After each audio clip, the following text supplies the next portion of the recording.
I speak 9 languages, Daniel said quietly, his voice cutting through the laughter that had erupted around Wei Jiang's mahogany conference table. The room fell silent so suddenly you could hear the hum of the air conditioning 40 floors above. Manhattan's bustling streets. Just moments before, the 17-year-old had been scrubbing coffee stains from his worn sneakers, stains that had appeared when Wei Jiang, the tech mogul worth $12 billion, had accidentally knocked over his espresso while sneering, "Maybe you should stick to mopping floors like your mother, boy. This boardroom isn't a place for charity cases." The executives had chuckled, nervously, their Armani suits rustling as they shifted in their leather chairs, unsure whether to laugh along with their boss or look away from the cruelty unfolding before them. Daniel's mother, May, stood frozen by the door in her cleaning uniform, her weathered hands gripping a mop handle so tightly her knuckles had turned white. But now, as Daniel straightened his shoulders and looked Wei Jiang directly in the eyes, something had shifted in the atmosphere. The boy who moments ago had seemed destined for a lifetime of invisibility was about to shatter every assumption in that room. Mandarin, English, Spanish, French, German, Arabic, Russian, Japanese, and Hindi, Daniel continued, his voice growing stronger with each word. "I taught myself while my mother worked 16-hour days to keep food on our table. While you inherited your father's company, I inherited her strength." Wei Jiang's confident smirk began to falter. The same executives who had been ready to dismiss this young man as another poor kid in the wrong place were now leaning forward, their expressions shifting from amusement to intrigue, then to something approaching awe. What happened next would not only change Daniel's life forever, it would expose the ugly truth about privilege, humiliate one of America's most powerful men, and prove that brilliance can emerge from the most unexpected places. The video of what unfolded in that boardroom would go viral within hours, reaching millions of viewers and sparking a global conversation about dignity, respect, and the dangerous assumptions we make about people based on their circumstances. But in that moment, as Daniel prepared to demonstrate his extraordinary gift, neither he nor anyone else in that room could have predicted just how dramatically the balance of power was about to shift, or how a young man's quiet declaration would transform from a moment of defiance into a catalyst that would shake the very foundations of one of Silicon Valley's most ruthless empires. The cleaning lady's son was about to teach them all a lesson they would never forget.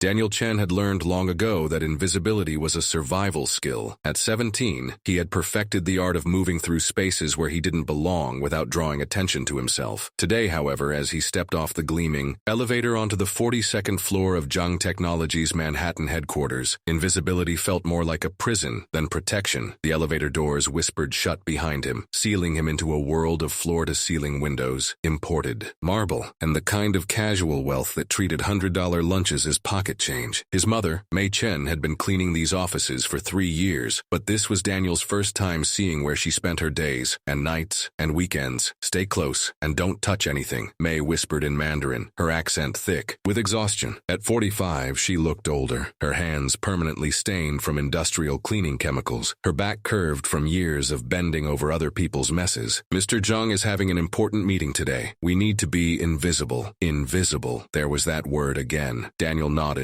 adjusting the strap of his worn backpack. Inside were his textbooks, second-hand copies he'd bought with money earned from tutoring younger kids in their cramped Queens apartment building. Advanced calculus, molecular biology, international relations, books that might as well have been written in hieroglyphics for all the good they did him in a world that saw only his mother's uniform and their shared address in a neighborhood where sirens sang lullabies. The reception area sprawled before them like a monument to excess. A waterfall cascaded down one wall, its gentle sound failing to mask the aggressive clicking of keyboards and the sharp bark of executives conducting million-dollar deals. Abstract art that probably cost more than Daniel's family made in a year hung strategically around the space, each piece screaming sophistication to anyone who might dare question whether they belonged here. They didn't belong here. That much was clear from the way the receptionist's smile flickered when she noticed May's cleaning cart, from the subtle way other employees stepped aside as if poverty might be contagious, from the carefully neutral expressions that said everything, while acknowledging nothing. "Mrs. Chen," the receptionist said with professional politeness that felt as thin as ice on a warming pond. "Mr. Zhang specifically requested that all cleaning be completed before the board meeting ends. They're expecting international investors today." International investors. Daniel had read about Zhang Technologies' expansion into Southeast Asian markets in the Wall Street Journal, one of many newspapers he devoured during his lunch breaks at the Queen's Public Library. Wei Zhang, the company's 38-year-old 30-year-old CEO, was positioning himself as the bridge between American innovation and Asian manufacturing, a role that had catapulted him from millionaire to billionaire in just 5 years. The irony wasn't lost on Daniel. Here was a Chinese-American success story, a man who should understand the immigrant struggle, yet treated his mother like furniture that occasionally needed maintenance. Of course, May replied, her voice barely above a whisper. We'll be very quiet. As they made their way through the maze of cubicles and corner offices, Daniel couldn't help but notice the details that revealed the true hierarchy of this place. The junior analysts sat in identical pods, their desk space measured in square inches, their individuality expressed through coffee mugs and family photos. The senior managers had actual offices with doors, though the glass walls ensured transparency, or surveillance, depending on your perspective. And then there were the executives, whose offices occupied the building's corners, their windows commanding views of Central Park and the Hudson River. Wei Jiang's office suite occupied the entire eastern corner of the floor. Even from a distance, Daniel could see the massive conference table where 12 leather chairs surrounded a slab of black granite that probably weighed more than his family's car. Floor-to-ceiling windows offered a god's-eye view of the city, a daily reminder that from up here people looked like ants. Daniel, his mother said, interrupting his observation, help me with the supply closet. They worked in practiced silence, May organizing her cleaning supplies while Daniel helped move boxes and restock paper towels. It was during these quiet moments that he often practiced his languages, running through vocabulary in his head or conjugating verbs. Today, he found himself thinking in Arabic, a language he'd taught himself using free online courses and library books after becoming fascinated with the poetry of Rumi. Man yarish yara kathiran, wa man yusafir yara akthar, he whispered under his breath. He who lives will see much, but he who travels will see more. Travel. The closest Daniel had come to traveling was the subway ride from Queens to Manhattan, a journey that might as well have been across continents for how different the worlds felt. What did you say? May asked, looking up from her cart. Nothing, Mom. Just thinking. She studied his face. With the intensity that only mothers possess, the kind of look that could detect lies, dreams, and heartbreak with equal precision. You're thinking in another language again, aren't you? Daniel shrugged, suddenly self-conscious. His linguistic abilities had always been his secret escape, a way to travel the world without leaving his bedroom. While other kids his age were scrolling through social media or playing video games, Daniel was watching French films with subtitles, listening to German podcasts, practicing Mandarin with his mother's old grammar books. Which one today? May asked, and for a moment her tired face brightened with something that looked like pride. Arabic, Daniel admitted. I was reading about Ibn Sina last night. You know, the Persian polymath? He spoke Arabic fluently even though it wasn't his native language. Used it to write about medicine and philosophy. May's expression shifted, and Daniel recognized the look. It was the same one she wore when she watched him study at their kitchen table, surrounded by textbooks and notebooks, filled with equations and essays she couldn't read. Pride mixed with heartbreak, love seasoned with the bitter knowledge that her son's potential was trapped by their circumstances. You're going to do great things, Daniel, she said quietly, greater than cleaning offices. Before he could respond, the sound of voices echoed from the direction of Zhang's conference room. The meeting was breaking for lunch, which meant they had exactly 45 minutes to clean the entire executive floor without disturbing anything important. They moved efficiently through the smaller offices first, May dusting surfaces while Daniel emptied trash cans and restocked supplies. The work was mindless enough that Daniel's thoughts wandered, as they often did, to the parallel universe where kids like him got to sit in those conference rooms instead of cleaning them. What would it feel like to have ideas that shaped industries, to speak and have powerful people listen, to travel the world not as a tourist but as someone whose opinion mattered? These weren't idle fantasies. Daniel had spent years analyzing the business strategies of companies like Zhang Technologies, had written detailed critiques of their international expansion plans, had identified market opportunities that their paid consultants had missed. Not that anyone would ever ask for his opinion. They were finishing up the last of the smaller offices when Daniel heard his name being called, not in his mother's gentle voice, but in the sharp, authoritative tone of someone accustomed to being bade immediately. You boy, come here. Daniel looked up to see Wei Jiang standing in the doorway of his conference room, his hand-tailored suit probably costing more than Daniel's family spent on rent in 6 months. Jiang's expression held the kind of casual irritation that powerful people wear when the world fails to arrange itself according to their preferences. Behind Jiang, Daniel could see the conference room filling with executives returning from lunch, their conversations pausing as they noticed the disturbance.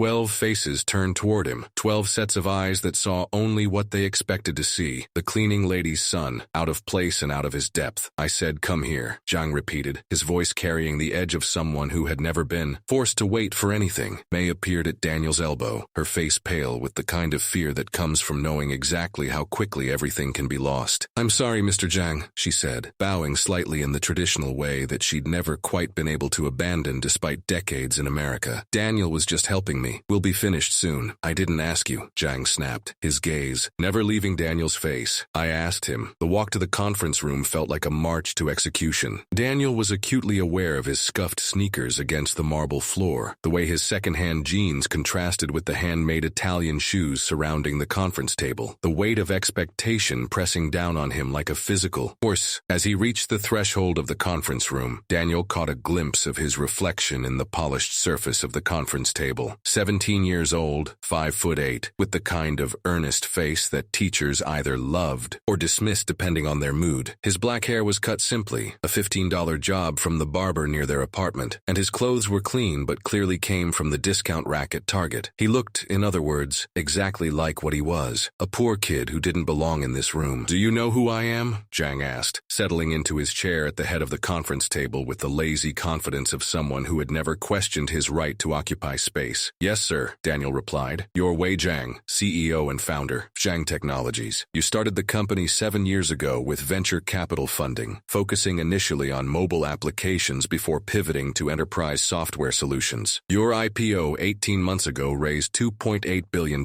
and you're currently pursuing expansion into Southeast Asian markets." The silence that followed was so complete that Daniel could hear his own heartbeat. Several executives exchanged glances, their expressions shifting from boredom to confusion to something that might have been surprise. Zhang's confident smirk faltered for just a moment before reasserting itself. "Impressive," he said, though his tone suggested he found it anything but. "You've been reading the business pages. How industrious of you." The word industrious landed like a slap, carrying implications that made Daniel's face burn. Industrious, hard-working, the kind of backhanded compliment that acknowledged effort while dismissing capability. "But let me ask you something," Zhang continued, leaning back in his chair with the casual cruelty of someone who had never been on the receiving end of systematic dismissal. "Do you know why you're here?" Daniel felt the trap closing around him, could see the spring-loaded mechanism of humiliation being carefully set, but he also felt something else, a spark of defiance that had been building for years, fed by every dismissive glance, every assumption, every door that had been closed before he'd even had a chance to knock. "I'm here because my mother works hard to provide for our family," Daniel said quietly. "I'm here because she's taught me that honest work has dignity, regardless of what other people think about it." "How noble," Zhang said, his voice dripping with sarcasm. "But that's not what I meant. You're here because this is where people like you belong, in the background, invisible, cleaning up after people like us who actually build things, who create value, who understand how the world really works." The executives around the table shifted uncomfortably, their expressions ranging from embarrassment to fascination. This wasn't just a business meeting anymore. It was a spectacle, and they were the audience. "Your mother is here to clean," Zhang continued, his voice gaining momentum as he sensed his audience's attention. "You're here because, well, what else would you be doing? You certainly don't belong in a boardroom discussing international expansion strategies or multi-million-dollar acquisitions. That requires education, sophistication, understanding of complex global dynamics." Daniel felt his mother's presence behind him, could almost hear her silent prayer that he would stay quiet, keep his head down, let this moment pass so they could finish their work and go home. But something in Zhang's tone, the casual certainty that Daniel's potential could be measured by his zip code, ignited something that had been smoldering for years. "You're right about one thing," Daniel said, his voice steady despite the trembling in his hands. "I don't belong here." Zhang's smile broadened, satisfied that his point had been made. "I don't belong here," Daniel repeated, "because I'm better than this." The words hung in the air like a challenge, and Daniel could see the exact moment when Zhang's amusement transformed into something sharper, more dangerous. The other executives leaned forward, sensing that the performance had taken an unexpected turn. "Better?" Zhang asked, his voice soft with the kind of controlled fury that precedes volcanic eruptions. "You think you're better than this? Better than the company that provides your mother with a job? Better than the people in this room who've actually accomplished something with their lives?" Daniel looked around the conference room, taking in the faces of the 12 executives who represented billions of dollars in collective wealth and influence. Then he looked back at Wei Zhang, meeting his gaze with the kind of quiet quiet confidence that comes not from arrogance, but from absolute certainty. I think, Daniel said carefully, that accomplishment isn't measured by the size of your office or the brand of your suit, and I think that assumptions about people's capabilities based on their circumstances say more about the person making the assumptions than the person being judged. The temperature in the room seemed to drop 10 degrees. Zhang's face flushed with the kind of anger that comes from being challenged by someone you've already dismissed as irrelevant. Is that so? Zhang said, standing up slowly, his height and position at the head of the table designed to intimidate. Well then, let me tell you something about assumptions. I assume that you've never traveled outside of New York. I assume that you've never negotiated a business deal worth more than your lunch money. I assume that you couldn't navigate a conversation with our international partners because you probably don't even speak their languages. He paused, his smile returning as he prepared to deliver what he clearly believed would be the killing blow. I assume, in other words, that despite your impressive vocabulary and your obvious intelligence, you're exactly what you appear to be, a poor kid from Queens who thinks reading the Wall Street Journal makes him qualified to play with the adults. The silence that followed was absolute. Daniel could feel the weight of 12 sets of eyes, could sense his mother's terror radiating from behind him, could almost hear the collective held breath of everyone in the room. This was the moment, the fulcrum point where everything would either collapse into the humiliation that Zhang had planned or transform into something none of them had expected. Daniel took a deep breath, feeling the weight of every language lesson he'd absorbed. Secret, every midnight hour spent with textbooks and language apps, every dream he'd harbored of someday proving that potential wasn't determined by postal codes. When he spoke, his voice was calm, clear, and absolutely certain. When he spoke, his voice was calm, clear, and absolutely certain. I speak 9 languages. The words landed in the conference room like stones thrown into still water, creating ripples of confusion and disbelief that spread from face to face around the granite table. For a moment, nobody moved, nobody breathed. Even the ambient sounds of the office, keyboards clicking, phones ringing, the distant hum of elevators, seemed to fade into silence. Wei Zhang's carefully constructed expression of superiority cracked like ice under pressure. His mouth opened slightly, then closed, then opened again as if he were a fish suddenly finding itself out of water. Behind Daniel, he could hear his mother's sharp intake of breath, a sound caught somewhere between pride and terror. 9 languages, Daniel repeated, his voice gaining strength with each syllable. Mandarin, which I learned from my mother and perfected through systematic study of classical Chinese literature. English, obviously. Spanish, which I taught myself by watching telenovelas and reading Garcia Marquez. French, from online courses and Moliere's plays. German, through Goethe and Deutsche Welle podcasts. Arabic, because I wanted to read Rumi and Ibn Sina in their original forms. Russian, from Dostoevsky and Tolstoy. Japanese, starting with manga and progressing to business publications. And Hindi, because understanding Bollywood films seemed like a good challenge. Each language fell from his lips like a perfectly aimed arrow, and Daniel could see their impact in the shifting expressions around the room. The executive to Zhang's left, a woman in her 50s with silver hair and sharp eyes, leaned forward with unconcealed interest. The younger man across from her had pulled out his phone, as if to fact-check Daniel's claims in real time. But it was Zhang's face that held Daniel's attention. The tech mogul's features had progressed through surprise, confusion, and were now settling into something that looked dangerously like wounded pride. Men like Wei Zhang didn't become billionaires by gracefully accepting challenges to their worldview, especially not from teenagers they'd just finished humiliating. Anyone can claim to speak languages, Zhang said finally, his voice tight with the kind of control that suggested he was working very hard not to shout. Impressive memorization, I'll give you that, but speaking a language and actually speaking it are 2 very different things. Daniel nodded, as if he'd been expecting this exact response. You're absolutely right. Would you like me to demonstrate? Chatu. Challenge hung in the air like a gauntlet thrown at Zhang's feet. Around the table, the executives exchanged glances that Daniel had learned to read during his years of observation. These were people accustomed to boardroom dynamics, to the subtle chess games of corporate politics. They recognized a power shift when they saw one, and the energy in the room was definitely shifting. Fine, Zhang said, settling back into his chair with forced casualness. Impress us. Start with Mandarin. Let's see how well the cleaning lady's son learned his mother tongue. The insult was calculated, designed to remind everyone in the room of Daniel's place in the hierarchy. But Daniel had been preparing for moments like this his entire life, storing up knowledge and skills like a squirrel, hoarding nuts for winter. Now, finally, it was time to feast. Hen Gao Xing Ren Shi Go Wei, Daniel began, his accent crisp and clear, the tonal patterns flowing with the natural rhythm rhythm of a native speaker. 我知道您可能认为我只是一个清济工的儿子，但我想向您证明，智慧不是由出身决定的，而是由努力和决心决定的。The effect was immediate and dramatic. Zhang's eyes widened despite his efforts to maintain composure. The silver-haired executive sat back in her chair with a soft oh of surprise. Even the younger man with the phone had stopped typing and was staring at Daniel with open amazement. For those who don't speak Mandarin, Daniel said, switching seamlessly back to English, I said it's nice to meet you all, and that while you might think I'm just a cleaner's son, I wanted to prove that intelligence isn't determined by birth circumstances, but by effort and determination. Anyone can memorize a few phrases, Chang started, but Daniel cut him off by switching to Spanish. Tienes razón, señor Chang. Cualquiera puede memorizar unas pocas frases, pero el verdadero dominio de un idioma viene de la comprensión profunda de su cultura, su literatura y su gente. He paused, letting the words sink in. That's why I spent 3 years reading Cervantes, Lorca, and contemporary Latin American authors. Because language isn't just vocabulary, it's a window into how entire civilizations think and feel. The woman with silver hair leaned forward. Sarah Morrison, she said, extending her hand. I'm head of international development. Your Spanish is remarkable. Where did you study? I didn't study anywhere formally, Daniel replied, shaking her hand. I learned through immersion, not physical immersion,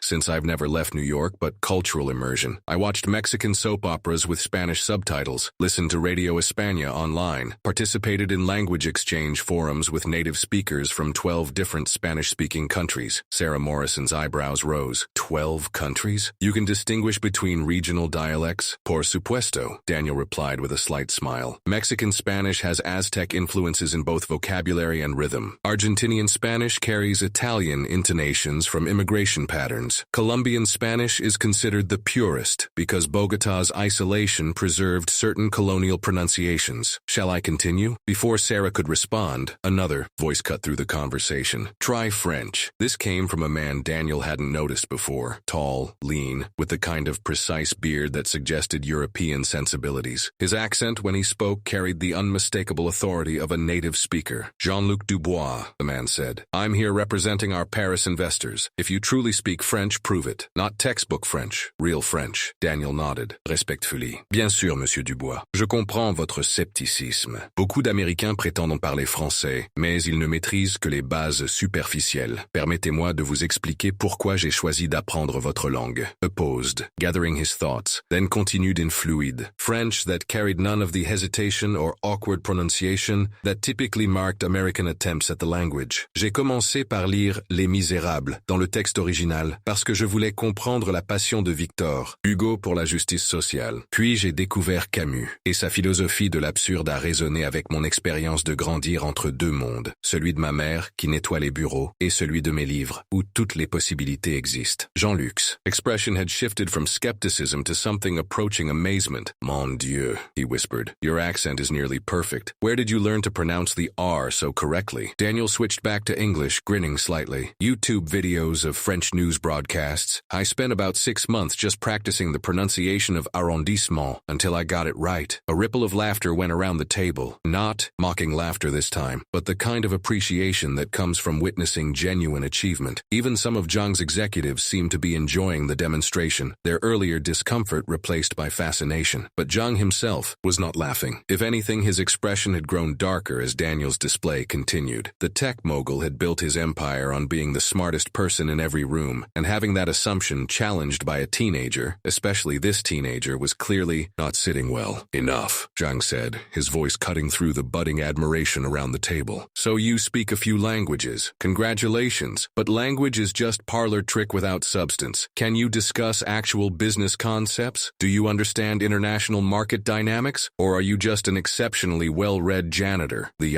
insult was designed to sting, to reduce Daniel's accomplishment to mere entertainment. But Daniel had been expecting this escalation. He'd spent years watching powerful men dismiss achievements that threatened their sense of superiority. The trick was not to react emotionally, but to use their dismissal as an opportunity to demonstrate even greater capability. You raise an excellent point about substance, Daniel said calmly. Languages are tools, not ends in themselves. They're valuable because they provide access to information, perspectives, and markets that would otherwise remain closed. He turned to address the room more broadly, making eye contact with each executive as as he spoke. For example, your expansion into Southeast Asia is facing 3 major challenges that I suspect your English language market research hasn't fully captured. First, there's the cultural resistance to American tech companies in Vietnam, which stems from economic nationalism, but is being expressed through consumer preference for locally branded apps, something I learned by reading Vietnamese, technology blogs and consumer forums. Sarah Morrison was taking notes now, her expression intensely focused. What else? Second, your planned partnership with Japanese manufacturers is proceeding on the assumption that business culture there operates the same way it does in China. But Japanese consensus-building processes require much longer relationship development phases, and your timeline suggests you're applying Chinese speed expectations to Japanese relationship protocols. I know this because I've been following the trade publications from both countries, and the Japanese partners are expressing concerns about American impatience that your English-speaking consultants probably aren't picking up on. Jean-Luc leaned forward. And the third challenge? Daniel took a breath. This was the big one, the insight that he'd been developing for months based on information scattered across multiple languages and sources. Your German engineering partnerships are going to face supply chain disruptions within the next 18 months due to regulatory changes in rare earth mineral imports from Africa. The new policies were announced in Bundesrat sessions that were covered by German technical journals, but the implications haven't been translated into English-language business publications yet. Companies that don't prepare alternative sourcing strategies now are going to find themselves scrambling when the policies take effect. The silence in the room had changed quality. This wasn't the stunned quiet of surprise, but the focused attention of professionals recognizing that they were hearing something important. Zhang, however, looked like a man watching his carefully constructed world beginning to crumble. "Those are interesting theories," he said, his voice tight with barely controlled anger. "But theories from someone who's never been inside a real boardroom, never negotiated a real deal, never risked real money on real decisions." "You're absolutely right," Daniel acknowledged. "I've never been in charge of a billion-dollar company. I've never had to make decisions that affect thousands of jobs or millions of investors. But I have spent the last 3 years systematically analyzing the strategic decisions of companies like yours, and I've identified patterns that suggest many international expansion failures could be prevented with better cultural and linguistic intelligence." He gestured toward the windows overlooking Manhattan. "Zhang Technologies is positioned to become a truly global company, but global reach requires more than just English-language business strategies. It requires understanding how people in different cultures think, what motivates them, what concerns them, what they value, and you can't get that understanding without speaking their languages, not just literally, but culturally." Sarah Morrison set down her pen and looked directly at Zhang. "Wei, this young man has identified supply chain vulnerabilities that our consulting team missed. Maybe we should—" "No," Zhang interrupted, standing abruptly. His face was flushed with the kind of anger that comes from feeling cornered. "I don't care how many languages he speaks or how many blogs he reads. He's a child playing with concepts he doesn't understand, making educated guesses based on Wikipedia research." The attack was harsh enough that several executives shifted, uncomfortably. Daniel's mother, who had been standing silently by the door throughout the entire exchange, took a half-step forward as if to shield her son from the verbal assault, but Daniel remained calm. If anything, Zhang's emotional reaction confirmed what he'd suspected, that the tech mogul's confidence was built on a foundation of assumptions that couldn't withstand serious challenge. "Mr. Zhang," Daniel said quietly, "you're right that I'm young and inexperienced, but I think you're confusing inexperience with incapability. Age and wealth are not the same thing as wisdom and insight." "Don't lecture me about wisdom," Zhang snapped. "You're a 17-year-old kid who thinks reading foreign websites makes him qualified to advise international corporations. Do you have any idea how much money I've made, how many deals I've closed, how many countries I've done business in?" "I know exactly how much money you've made," Daniel replied. "Your net worth is approximately $12.3 billion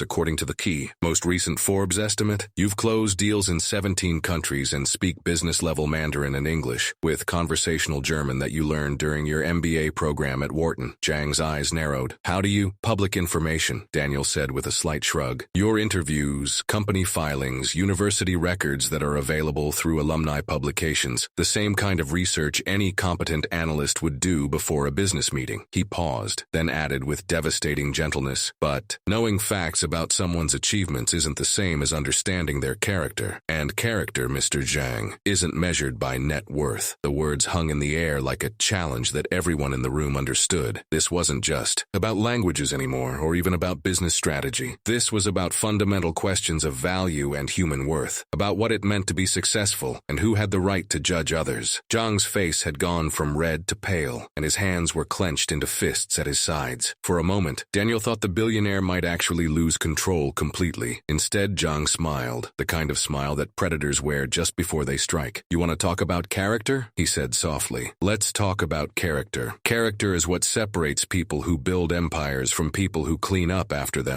Character is what separates leaders from followers, creators from consumers, winners from losers." He gestured dismissively toward Daniel and his mother. "You think speaking languages makes you special. You think reading blogs makes you valuable. Let me tell you what makes someone valuable. Results, power, the ability to make things happen in the real world." Zhang walked around the conference table, his movements predatory, his voice gaining intensity with each word. "I built this company from nothing. I risked everything, worked 20-hour days, fought competitors who wanted to destroy me. I created jobs, generated wealth, changed entire industries. That's character. That's achievement." He stopped directly in front of Daniel, close enough that the teenager had to look up to meet his eyes. "What have you created? What have you built? What have you accomplished besides impressing a few executives with party tricks?" Daniel met Zhang's gaze steadily, and when he spoke, his voice carried a quiet dignity that somehow made Zhang's aggression look small and petty. "I've built myself," Daniel said simply, "from nothing, with no resources except public libraries and determination. I've created knowledge where there was ignorance, skills where there were limitations, possibilities where there were only barriers. And I've done it all while helping my mother maintain her dignity in a world that constantly tries to take it away from her." He gestured toward May, who was watching the exchange with tears in her eyes. "That woman raised me to believe that every person has value, regardless of their circumstances. She taught me that respect is earned through character, not accumulated through wealth. And she showed me that true strength comes from lifting others up, not tearing them down." The contrast between Daniel's quiet dignity and Zhang's barely controlled rage was stark enough that several executives were now looking at their CEO with obvious discomfort. Sarah Morrison had her phone out and appeared to be recording the conversation. Jean-Luc was taking notes with the focused attention of someone who recognized he was witnessing something significant. Zhang seemed to realize that the dynamics in the room had shifted against him, because his next words came out with desperate viciousness. "How touching," he sneered. "The poor little scholarship boy defending his cleaning lady mother. Very noble, very inspiring, and completely irrelevant to the real world, where results matter more than feelings, and money talks louder than moral platitudes." He turned to address the other executives, as if appealing to their shared understanding of how the world really worked. "This is exactly the kind of sentimental thinking that keeps people poor. Instead of accepting reality and working within the system, they waste time on fantasies about dignity and worth. Meanwhile, people like us, people who understand how power actually works, get things done." The silence that followed was different from all the others. This wasn't surprise or confusion or even fascination. This was the uncomfortable quiet that comes when someone has revealed something ugly about themselves that they probably should have kept hidden. Daniel looked around the room, taking in the expressions of the 12 executives who represented billions in collective wealth and influence. What he saw in their faces wasn't agreement with Zhang's worldview. It was embarrassment. Embarrassment at being associated with such cruelty, at witnessing the kind of naked contempt that most successful people were careful to keep private. When Daniel spoke again, his voice was still calm, but it carried an authority that seemed to fill the entire room. "Mr. Zhang," he said, "I think we have very different definitions of what constitutes the real world. In my real world, a person's value isn't determined by their bank account. In my real world, intelligence and dignity can emerge from anywhere, and wisdom often comes from the people who've had to fight hardest for their opportunities." He looked directly at Zhang, his dark eyes steady and unafraid. "But you're right about one thing. Results do matter, and I think the results of this conversation are going to be very different from what you expected when you decided to humiliate a 17-year-old boy and his mother." As if summoned by Daniel's words, Sarah Morrison's phone buzzed with an incoming call. She glanced at the screen and her expression shifted to something Daniel couldn't quite read. "Wei," she said quietly, "I need to take this. It's the Seoul office." But Zhang wasn't listening. He was staring at Daniel with the kind of focused intensity that suggested he was finally beginning to understand that something had gone very wrong with his carefully planned humiliation. The balance of power in the room had shifted so completely that even the air seemed different, and Daniel, the cleaning lady's son who wasn't supposed to be there at all, stood at the center of it all like the eye of a gathering storm. The demonstration was over. Now came the reckoning. Sarah Morrison stepped away from the conference conference table, her phone pressed to her ear as she spoke in rapid Korean. Daniel caught fragments of the conversation, enough to understand that something significant was happening in Zhang Technologies. Seoul office, something that required immediate executive attention. 네, 알겠습니다. 즉시 대응하겠습니다, she said into the phone, then ended the call and turned back to the room with an expression that had shifted from impressed to urgent. Wei, we have a problem, she announced, her voice cutting through the tension like a knife. The Samsung partnership discussions have stalled. They're saying our cultural liaison team misunderstood critical aspects of the negotiation protocol, and they're questioning whether we have adequate regional expertise for expansion into Korean markets. Daniel felt something click into place in his mind, a connection between Sarah's call and information he'd absorbed weeks ago from Korean business journals. Without thinking, he spoke up. 삼성과의 파트너십은 단순한 기술 계약이 아닙니다, he said, his Korean carrying the formal tone appropriate for business discussions. 그들은 장기적인 관계를 원하며 서양 기업들이 보통 놓치는 것은 눈치의 개념입니다. The effect was electric. Sarah Morrison's phone nearly slipped from her hand. Jean-Luc sat forward so quickly his chair squeaked. Even Zhang, despite his growing fury, couldn't hide his shock at hearing fluent Korean emerge from the teenager he'd been systematically humiliating. What did you just say? Sarah asked, her voice barely above a whisper. Daniel switched back to English, but his tone remained formal and analytical. I said that the Samsung partnership isn't just a technology contract. They want a long-term relationship, and what Western companies usually miss is the concept of nunchi, social awareness, emotional intelligence, the ability to read situations and respond appropriately to unspoken expectations. He looked around the room, noting that every executive was now giving him their complete attention. Samsung isn't just evaluating Zhang Technologies' technology capabilities, Daniel continued. They're evaluating whether you understand Korean business culture well enough to be a reliable partner over decades, not just quarters. The fact that your cultural liaison team missed this suggests they approach the negotiations like a typical American deal, focused on immediate terms rather than long-term relationship building. Sarah Morrison was taking notes frantically. How do you know about nunchi? That's not exactly a concept that shows up in basic Korean language courses. I spent 6 months reading Korean business philosophy texts after I noticed that several major tech partnerships between American and Korean companies were failing for reasons that weren't being adequately explained in English language business media, Daniel replied. The failures followed patterns that suggested cultural misunderstanding rather than financial or technical incompatibility. He gestured toward Sarah's phone. Based on what I overheard from your conversation, Samsung is probably concerned that Zhang Technologies views them as a manufacturing partner rather than a strategic ally. Korean companies, especially large chaebols like Samsung, have long memories of being treated as inferior by Western businesses. They're hypersensitive to any signs of cultural condescension. Jesus Christ, muttered one of the executives Daniel hadn't been introduced to, a middle-aged man with the soft features of someone who'd spent more time in conference rooms than gyms. Kids reading our international situation better than our consulting team, but Zhang had heard enough. The tech mogul's face had progressed beyond anger into something darker and more dangerous, the kind of rage that comes from watching your carefully constructed world being dismantled by someone you consider beneath your notice. Stop, Zhang said, his voice quiet but carrying enough menace to silence the room. Just stop. He walked to the head of the conference table, his movements deliberate and predatory. I don't care if he speaks Korean. I don't care if he's read every business journal in Asia. I don't care if he can recite the entire history of international trade relationships. He's a child playing with concepts he doesn't understand, offering opinions about situations he's never experienced. Zhang's voice was rising now, the careful control of the successful executive giving way to something rawer and more dangerous. Do you people not understand what's happening here? We're letting a 17-year-old kid who lives in Queens and whose mother cleans our bathrooms lecture us about international business strategy. We're acting like his party tricks with languages make him qualified to advise billion-dollar companies about complex global relationships. The silence that greeted this outburst was profound and uncomfortable. Daniel could see the executives exchanging glances that spoke volumes about their growing discomfort with their CEO's behavior, but Zhang was too deep in his rage to notice. This is exactly the kind of bleeding heart nonsense that destroys companies, Zhang continued, beginning to pace behind the conference table. We start feeling sorry for poor kids with big vocabularies, and before you know it, we're making business decisions based on sentiment instead of experience, on potential instead of proven results. He stopped and pointed directly at Daniel, his fingers shaking with anger. You want to know why people like him stay poor? It's not because the system system is unfair, it's not because opportunities don't exist. It's because they waste time on fantasies instead of focusing on reality. They think reading books is the same as building businesses. They think knowing languages is the same as understanding markets. Jean-Luc cleared his throat. Wei, perhaps we should— No, Zhang interrupted. I'm tired of dancing around this. I'm tired of pretending that everyone's opinion matters equally. I built this company. I made the decisions. I took the risks. I earned the right to determine who gets to speak and who gets to clean the floors.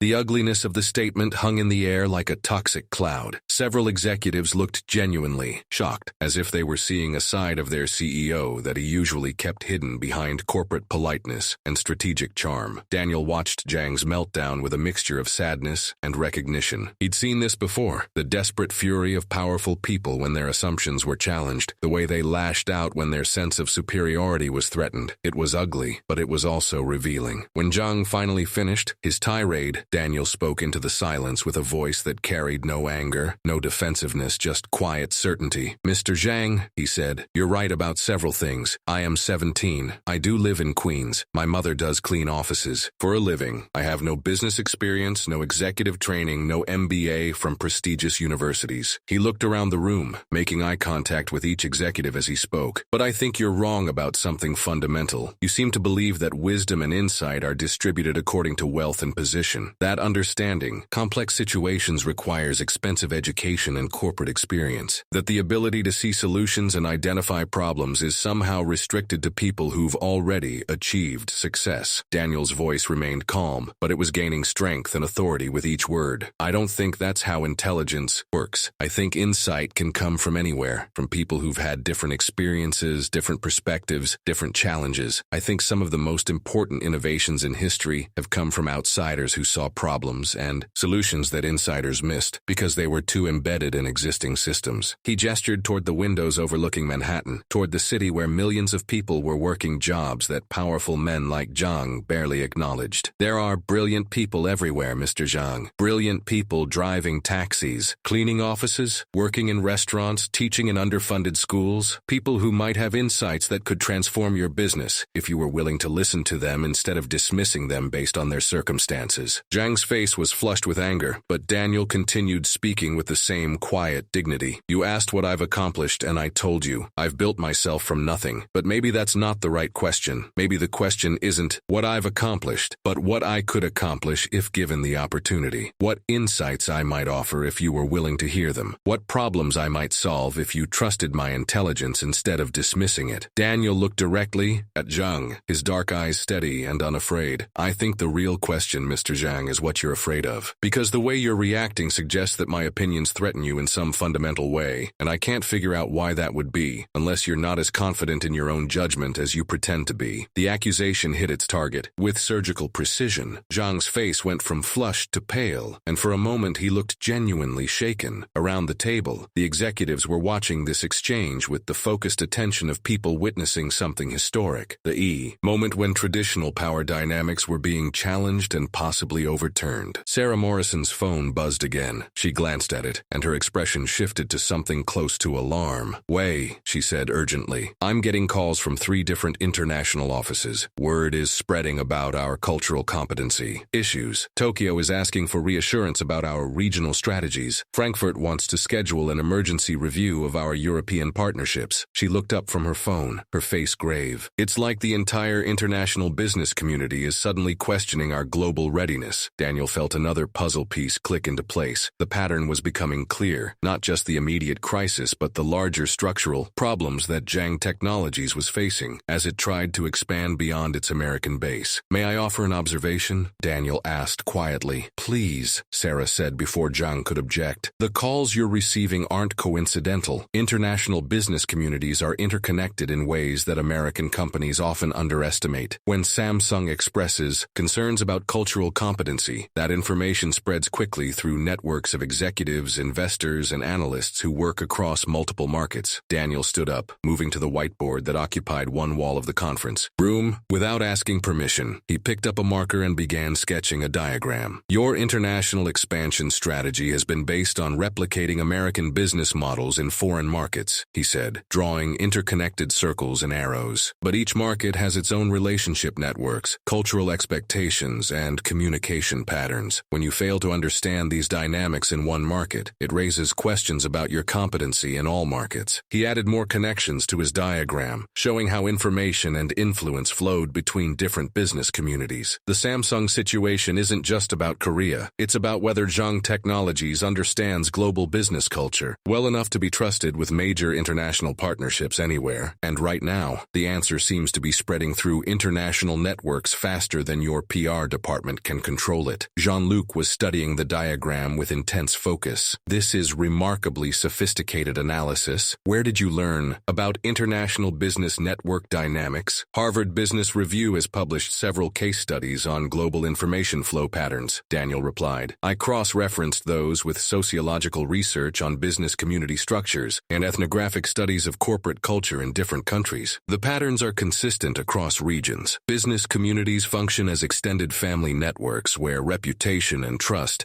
are more important than formal contracts. Sarah Morrison was photographing the whiteboard with her phone. This analysis explains what our consultants couldn't figure out about why our European partnerships keep stalling. We've been treating each market as an isolated entity instead of understanding how they're all connected through relationship networks. But Zhang had heard enough. The tech mogul's composure finally cracked completely, and when he spoke, his voice was raw with fury and desperation. I don't care about his diagrams. I don't care about his analysis. I don't care how many languages he speaks or how many journals he's read. He's a nobody, a nothing, a kid who should be grateful that his mother has a job instead of standing here pretending to understand billion-dollar business strategies. The outburst was so vicious, so completely lacking in professional composure, that several executives visibly recoiled. But Zhang wasn't finished. Do you want to know what's really happening here? He shouted, his face contorted with rage. You're all being manipulated by a clever kid who's figured out how to exploit liberal guilt and corporate diversity initiatives. He's using his sad story and his language tricks to make you forget that he's completely unqualified to be in this room. Zhang began pacing again, his movements erratic and aggressive. This is how mediocre people destroy successful organizations. They convince the leadership that good intentions matter more than competence, that potential matters more than proven results, that we should make decisions based on fairness instead of effectiveness. He stopped and whirled to face the room, his eyes blazing with the kind of fury that suggested he'd completely lost perspective. I will not let some bleeding heart fantasy about equality destroy the company I built with my own hands. I will not pretend that a poor kid from Queens has anything valuable to offer billion-dollar corporations, and I will not tolerate my own executives being taken in by this manipulative performance. The silence that followed was absolute and devastating. Not the silence of surprise or confusion, but the silence of professionals watching their leader reveal himself to be someone they could no longer respect or follow. Daniel looked at Zhang with something that might have been pity. When he spoke, his voice was gentle, as if he were talking to someone who was suffering rather than someone who had been attacking him. Mr. Zhang, he said quietly, I think you're scared. The words landed like a physical blow. Zhang's face went white, and for a moment he looked genuinely stunned. I think you're scared that everything you believe about success and worth and who deserves opportunities might be wrong, Daniel continued. I think you're scared that if intelligence and insight can come from anywhere, even from poor kids whose mothers clean offices, then maybe your achievements aren't as special as you thought they were. He took a step closer to Zhang, his voice remaining gentle but gaining power. I think you're scared that if you acknowledge my capabilities, you'll have to acknowledge that there might be millions of other people out there with untapped potential, people you've dismissed or ignored or exploited, and that would mean confronting the possibility that your success came not just from your talents, but from a system that gave you opportunities while denying them to others. Zhang's hands were clenched into fists, and he was breathing hard as if he'd been running. I think, Daniel said with devastating gentleness, that you're scared of discovering that the world is full of people who are just as smart as you are, just as capable as you are, just as worthy of success as you are, and that the main difference between you and them is luck. The accusation hung in the air like a judgment, and Zhang's face cycled through emotions too quickly to track. Rage, fear, confusion, and something that might have been recognition. When Sarah Morrison's phone rang again, the sound seemed to break the spell. She answered it immediately, her voice tense with urgency. This is Sarah. Yes, I understand. How many outlets? I see. Thank you. She ended the call and looked around the room with an expression that suggested everything had just changed. Wei, she said quietly, we have a bigger problem. Someone recorded this meeting. It's already online. The words hit the conference room like a bomb going off in slow motion. For several seconds, nobody moved. The only sound was the distant hum of Manhattan traffic 42 floors below, and the barely audible buzz of Sarah Morrison's phone as notification after notification poured in. Wei Zhang's face went through a series of transformations, confusion, disbelief, then a dawning horror as the implications began to sink in. In the age of social media, a powerful executive's public meltdown could travel around the world in minutes, reaching millions of viewers before any PR team could even begin damage control. What do you mean, recorded? Zhang's voice came out as barely more than a whisper. Sarah Morrison was frantically scrolling through her phone, her face growing paler with each swipe. It's on Twitter, LinkedIn, YouTube, TikTok. Someone must have been streaming live. The video is already being shared thousands of times. She looked up from her phone, her expression grim. Wei, it's not just the recording. People are identifying Daniel, finding out about his background, his achievements. They're calling him a hidden genius and an inspiration, and they're calling you. She trailed off, unable to finish the sentence. What are they calling me? Zhang demanded. Jean-Luc Dubois, who had been quietly observing the entire exchange, spoke up with the careful tone of someone delivering very bad news. Arrogant, out of touch, a bully. The hashtag #Billionaire bully is already trending. The color drained completely from Zhang's face. In Silicon Valley, reputation was everything. Tech moguls had seen their empires crumble over viral videos that exposed ugly truths about their character. And this recording, Zhang's systematic humiliation of a teenager, his classist rants, his complete loss of professional composure, was exactly the kind of content that could destroy careers overnight. Daniel watched Zhang's realization unfold with a mixture of empathy and recognition. He'd spent his life observing powerful people, studying their behaviors and motivations through books, articles, and careful observation. He understood that Zhang's worst fear wasn't financial loss or business failure. It was public humiliation, the exposure of his character flaws to the very people he'd spent years impressing. Sir, Daniel said quietly, I'm sorry this happened. I never wanted to cause problems for you or your company. The apology seemed to break something inside Zhang. The tech mogul slumped into his chair, looking suddenly older and smaller than his expensive suit could disguise. You're sorry, Zhang said, his voice hollow. You're sorry? Do you have any idea what you've done? What this could do to my company, my reputation, my life? I didn't do anything except answer your questions honestly, Daniel replied. I didn't ask to be here. I didn't ask to be insulted or humiliated. I just tried to defend my mother's dignity and show that people shouldn't be judged by their circumstances. Sarah Morrison looked up from her phone again, her expression increasingly urgent. Wei, I'm getting calls from board members. The stock price is already starting to react, and there are reporters calling the main office, asking for statements about the company's management culture and diversity practices. She paused, reading something on her screen. The story is being picked up by major news outlets, CNN, BBC, Forbes. They're all running articles about the cleaning lady's son who speaks 9 languages, and the tech billionaire's classist meltdown. Jean-Luc was taking notes rapidly, his expression focused and analytical. This is a crisis management situation. Now, he said in his precise English, the Paris investors are going to want immediate explanations and assurances about corporate leadership stability. But it was the youngest executive at the table, a woman Daniel hadn't been introduced to, who delivered the most devastating piece of information. Wei, she said, looking up from her tablet, it's worse than just the recording. People are doing research on Daniel. They found out about his academic achievements, his self-directed learning, his volunteer work tutoring immigrant kids in Queens. They're treating him like a hero story. She scrolled through what appeared to be a Twitter feed, her expression growing more concerned with each post. There are scholarship foundations reaching out to him. Universities are expressing interest. Tech companies are calling him an undiscovered talent. Someone started a GoFundMe to support his education that's already raised $50,000. The irony was staggering. In trying to humiliate Daniel, Zhang had inadvertently provided him with exactly the kind of visibility and support that could transform his life. The confrontation that was designed to put Daniel in his place had instead elevated him to a level of public attention that most people could only dream of. Daniel felt overwhelmed by the sudden shift in his circumstances. Hours ago, he'd been invisible, just another poor kid helping his mother with cleaning duties. Now, apparently, he was becoming some kind of symbol, though he wasn't entirely sure what he was symbolizing. I don't understand, Daniel said, looking around the room at the faces of executives who were frantically managing what appeared to be a corporate crisis. How did this recording get online so quickly? The youngest executive, who introduced herself as Michelle Chen, no relation to Daniel despite the shared surname, explained while continuing to monitor social media feeds. Someone in the meeting was live streaming to LinkedIn, probably started as a a routine documentation of the board meeting, but when the confrontation began, they kept the stream running. Within minutes, people were screen recording the stream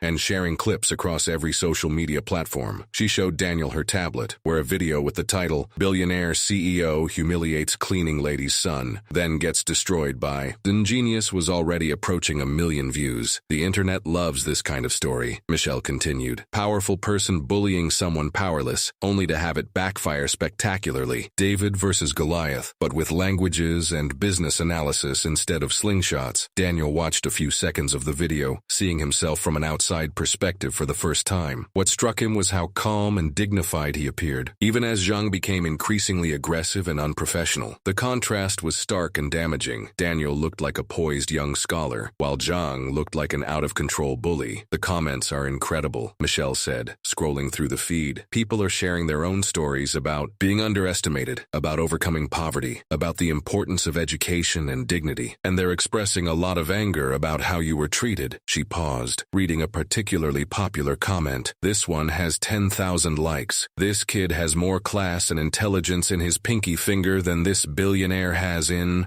his entire body. Wealth without character is just expensive ugliness. Zhang, who had been listening to this recitation with growing horror, finally exploded again. This is insane. I'm being destroyed by a mob of people who don't understand business, who don't understand leadership, who think that being nice is more important than being effective. His voice was rising to a shout again, despite the fact that his previous outburst was literally the reason they were in this crisis. I built this company. I created thousands of jobs. I generated billions in value, but none of that matters because I hurt the feelings of some kid who thinks speaking languages makes him special. The irony of Zhang having another public meltdown, while complaining about his previous public meltdown, was apparently lost on him, but it wasn't lost on the executives around the table, who were looking at their CEO with expressions ranging from embarrassment to alarm. Sarah Morrison ended another phone call and addressed the room with the focused urgency of someone managing a rapidly evolving crisis. Wei, I need you to listen carefully. The board is calling an emergency meeting for tomorrow morning. 3 major investors have already requested explanations about corporate leadership and company culture, and our biggest client, Microsoft, is asking for reassurance about our partnership stability. She looked directly at Zhang, her expression grave. This isn't just about public relations anymore. This is about the fundamental viability of the company, our reputation with international partners, our relationship with investors, our ability to attract and retain talent. All of it is being questioned based on this video. Jean-Luc nodded grimly. The Paris office is receiving calls from potential partners who want to know if this behavior represents Zhang Technologies' corporate culture. They're concerned about doing business with a company whose leadership appears to be, he paused delicately, culturally insensitive. But it was Michelle who delivered the most significant piece of information. Wei, she said, her voice carrying an unusual note of excitement mixed with apprehension. There's something else. Daniel's story is resonating with people in ways that go beyond just sympathy for someone being bullied. She turned her tablet so everyone could see the screen, which showed dozens of news articles and social media posts. People are connecting Daniel's story to larger conversations about meritocracy, education, immigration, and economic inequality. He's become a symbol for the idea that talent exists everywhere, but opportunities don't. That intelligence and potential are distributed across all social classes, not just the wealthy ones. Michelle scrolled through article headlines. The genius hiding in plain sight. Why we need to stop assuming poverty equals stupidity. The language prodigy who cleaned offices while teaching himself 9 languages. Major universities are making statements about socioeconomic diversity in higher education, Michelle continued. Politicians are talking about Daniel's story as an example of why we need better educational support for low-income students. Corporate leaders are being asked about their hiring practices and whether they're missing talent by focusing only on traditional credentials. Daniel felt a strange mix of pride and anxiety as he listened to this description. He'd never intended to become a symbol of anything. He'd just been trying to defend his mother and his own dignity. But apparently, his confrontation with Zhang had tapped into something much larger than one teenager's individual story. There's more, Michelle said, her voice growing more excited. Tech companies are reaching out. Google, Apple, Facebook. They're all expressing interest in meeting with Daniel. Some are offering internships. Others are talking about educational sponsorships. One venture capital firm wants to discuss funding his college education in exchange for first consideration when he starts his own company. The transformation was stunning. In the space of a few hours, Daniel had gone from invisible poverty to having some of the world's most powerful companies competing for his attention. It was the kind of fairy tale reversal that Hollywood movies were built around, except it was happening in real life and being documented in real time across social media. Zhang watched this recitation with the expression of a man watching his worst nightmare unfold. Everything he'd tried to accomplish by humiliating Daniel, establishing his own dominance, putting the teenager in his place, demonstrating the power of wealth and position, had backfired spectacularly. Instead of being diminished, Daniel was being elevated. Instead of being silenced, his voice was being amplified around the world. "This is temporary," Zhang said, his voice carrying the desperate edge of someone trying to convince himself as much as his audience. "Internet outrage cycles burn out quickly. People will move on to the next story, the next controversy. My company will survive this." But Sarah Morrison was shaking her head as she read something on her phone.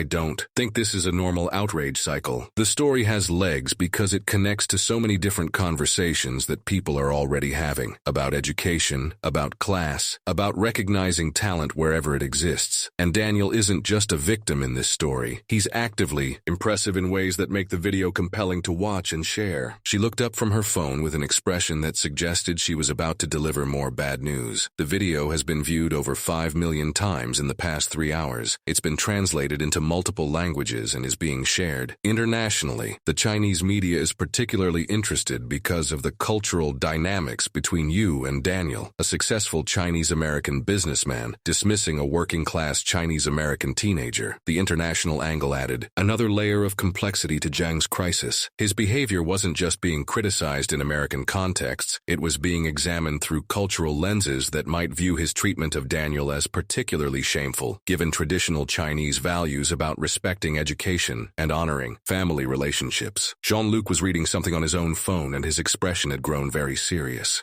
The European response is also problematic. There's particular criticism about your comments regarding class and social mobility. Europeans have different expectations about corporate leadership behavior, especially regarding treatment of working-class individuals. The global nature of the criticism meant that Zhang's crisis couldn't be contained or managed using traditional American PR strategies. He was facing judgment from multiple cultures, each applying their own values and expectations to his behavior. Daniel listened to this discussion with growing amazement and anxiety. He'd never imagined that one confrontation could generate this kind of international attention, or that his personal story could become part of larger cultural conversations about fairness and opportunity. "What happens now?" he asked quietly. Michelle looked up from her tablet with an expression that mixed excitement with concern. "Daniel, I think your life is about to change in ways you can't imagine. The attention you're receiving, it's the kind of visibility that can open doors that would normally take decades to access." She paused, then added with careful precision, "But it's also the kind of attention that can be overwhelming and complicated. You're going to need help navigating the opportunities and the pressure." As if summoned by her words, Sarah Morrison's phone rang again. She answered immediately, her expression becoming more focused with each word of the conversation. "Yes, I understand. How many reporters? I see. We'll prepare a statement immediately." She ended the call and looked around the room with an expression that suggested everything was about to change again. "That was building security," she said. "There are news crews in the lobby. They want interviews with Daniel, with Wei, with anyone who was in this meeting. The story has officially moved from social media into traditional news coverage." Daniel felt his mother's hand on his shoulder and turned to see Mei Chen looking at him with an expression of pride mixed with terror. She'd watched her son defend their dignity and reveal his remarkable abilities, but she'd also watched him become the center of a media storm that neither of them was prepared to handle. "Woman Gai Zhen Yaoban," she asked in Mandarin. "What do we do?" It was a good question. In the space of a few hours, Daniel had gone from anonymity to international attention, from poverty to multiple opportunities, from powerlessness to a position where some of the world's most successful companies wanted to hear his ideas. But as he looked around the conference room at the faces of executives managing a corporate crisis, at the phone screens showing his story spreading across the world, at his mother's worried expression, Daniel realized that the most difficult part of this journey was just beginning. The confrontation was over. The revelation had happened. Now came the consequences. For Zhang, for Daniel, for everyone whose lives had been touched by a single moment when truth collided with power and changed everything forever. 6 months later, Daniel Chen stood in the lobby of Columbia University's International Affairs building, adjusting his new backpack and checking his class schedule one final time. The full scholarship that had materialized from the viral video had opened doors he'd never even dared to dream about, but the transition from from Queen's apartment to Ivy League campus still felt surreal. His phone buzzed with a text from his mother. Di Yi Tian Kuai Lei. Remember, you belong there now. Love, Mom. Happy first day. The message made him smile, thinking about how much their lives had changed since that afternoon in Zhang Technologies' conference room. Mei Chen now worked as a cultural consultant for 3 different tech companies, helping them avoid the kind of international missteps that had destroyed Wei Zhang's career. Her insights into immigrant perspectives and working-class experiences had proven valuable in ways that neither she nor Daniel had anticipated. Daniel was reading May's message when he heard a familiar voice behind him. Daniel? Daniel Chen? He turned to see Sarah Morrison approaching, looking considerably more relaxed than she had during that crisis-filled afternoon 6 months ago. She was wearing jeans and a Columbia sweatshirt instead of her usual executive attire, and her smile seemed genuine rather than professional. Ms. Morrison, what are you doing here? Sarah, please. I'm teaching a guest lecture series on international business crisis management, she said with a slight laugh. Ironically, our conversation that day became a case study in how quickly things can go wrong when leadership loses perspective. They walked together toward the main campus, Sarah matching Daniel's pace as he navigated between groups of students heading to morning classes. How are you adjusting? Sarah asked. I imagine this is quite a change from Queen's. Daniel considered the question carefully. It's overwhelming sometimes. Not the academics, those are actually easier than I expected, probably because I've been teaching myself for so long. But the social dynamics, the assumptions people make, it's complicated. In what way? Some people treat me like I'm some kind of genius prodigy because of the viral video, Daniel explained. Others act like I'm a charity case who doesn't really belong here. Both reactions miss the point. I'm just someone who got an opportunity that was always deserved but never accessible. Sarah nodded thoughtfully. That's a remarkably mature perspective. A lot of people in your position might let the attention go to their head. My mother wouldn't let me, Daniel said with a grin. She reminds me every day that intelligence without humility is just another form of arrogance. They paused at a bench overlooking the campus quad, where students from dozens of countries were scattered across the lawn, some studying, others playing frisbee, all part of the diverse community that Daniel was still learning to navigate. Can I ask you something? Daniel said. What happened to Mr. Zhang? I know about the stock price and the board situation, but I've wondered about him personally. Sarah's expression grew more serious. Wei stepped down as CEO 3 months ago. The board gave him the choice to resign or be removed, and he chose to resign. The company is doing better now, actually. The new leadership has invested heavily in cultural competency training and international relationship building. Many of the strategies you outlined that day are being implemented. She paused, watching. A group of international students engaged in what appeared to be a multilingual conversation. As for Wei, personally, I think the experience broke something in him, but maybe also fixed something. He's been seeing a therapist, working on understanding why he reacted so violently to having his worldview challenged. Last I heard, he was considering starting a foundation focused on educational opportunities for low-income students. Really? Daniel was surprised. That seems like quite a change. People can change given the right motivation, Sarah said. Sometimes it takes a public humiliation to force someone to confront their own character. Not everyone learns from it, but Wei seems to be trying. Daniel's phone buzzed with a reminder about his first class, Advanced International Relations Theory, a graduate-level course he'd been permitted to take despite being a freshman. The professor had read about his linguistic abilities and business insights in the media coverage and had personally invited him to join the seminar. I should go, Daniel said, standing up. But Sarah, thank you for taking me seriously that day, for listening when you could have just dismissed me like everyone expected you to. Sarah smiled, but her expression carried a note of regret. Daniel, I have to be honest with you. I almost did dismiss you. If you hadn't been so remarkably articulate, if your insights hadn't been so immediately applicable to our actual business problems, I probably would have stayed silent while Wei humiliated you. She looked out across the campus, her voice becoming more reflective. That experience taught me something important about how easy it is to miss talent when it doesn't come packaged in the form we expect. How many brilliant people have I overlooked over the years because they didn't have the right credentials or come from the right backgrounds? It's a sobering thought. Daniel considered this as they walked toward the International Affairs building. I think that's why the story resonated with so many people. It wasn't really about me. It was about all the times people have been underestimated or dismissed based on circumstances they couldn't control. Speaking of which, Sarah said, pulling out her phone, you should know that the video is still circulating. It gets shared again whenever there are discussions about education, meritocracy, or corporate culture. You've become a permanent part of those conversations. She showed him her screen, where a LinkedIn post was sharing the now famous confrontation video with the caption, "A reminder that talent exists everywhere, but opportunities don't. How many Daniel Chens are we missing because we don't look beyond surface appearances?" Daniel felt the familiar mix of pride and anxiety that accompanied reminders of his viral fame. The attention had opened incredible doors, but it had also created expectations and pressures that were sometimes difficult to navigate.